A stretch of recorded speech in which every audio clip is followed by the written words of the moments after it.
तेरा वचन मेरे पाँव के लिए दीपक है और मेरे मार्ग का उजियाला है। तेरा वचन मेरे पाँव के लिए दीपक है। पहला पाठ नबी यिर्मयाह का ग्रंथ अध्याय 7 पद संख्या 23 से 28। प्रभु ये कहता है, मैंने उन्हें ये आदेश दिए, यदि तुम मेरी बात पर ध्यान दोगे तो मैं तुम्हारा ईश्वर होऊंगा और तुम होंगे मेरी प्रजा। यदि तुम मेरे बताए हुए मार्ग पर चलोगे तो तुम्हारा कल्याण होगा। किंतु उन्होंने मेरी बात पर ध्यान नहीं दिया और मेरी आज्ञाओं का पालन नहीं किया। वे अकड़ कर बुराई करते रहे और मेरे पास आने की अपेक्षा मुझसे दूर चले गए। जिस दिन तुम्हारे पूर्वज मिस्र देश से निकले, उस दिन से आज तक मैं अपने सब सेवकों अर्थात नबियों को तुम्हारे पास भेजता रहा, किंतु उन्होंने मेरी बात पर ध्यान नहीं दिया और मेरी आज्ञाओं का पालन नहीं किया। वे अकड़ कर बुराई करते रहे और अपने पूर्वजों से अधिक दुष्ट निकले। तुम उन्हें ये सब बता दोगे, किंतु वे तुम्हारी नहीं सुनेंगे। तुम उन्हें पुकारोगे, किंतु वे उत्तर नहीं देंगे। तुम उनसे ये कहो, यह वह प्रजा है जो अपने प्रभु ईश्वर की बात नहीं सुनती और शिक्षा ग्रहण करने से इनकार करती है। सच्चाई नहीं रही, वह उनके मुख से चली गई है। ये प्रभु की वाणी है। ईश्वर को धन्यवाद। भजन अनुवाक्य।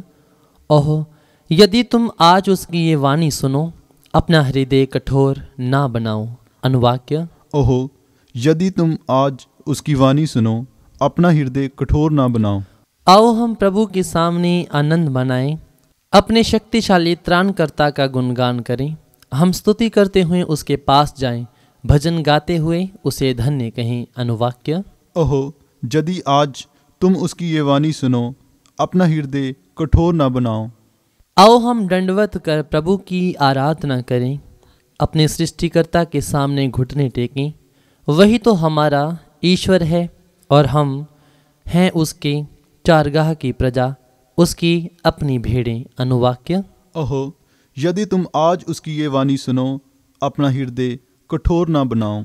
ओह, यदि तुम आज उसकी ये वाणी सुनो, अपना हृदय कठोर ना बनाओ, जैसा कि पहले मरीबा और मस्सा की मरुभूमि में हुआ था।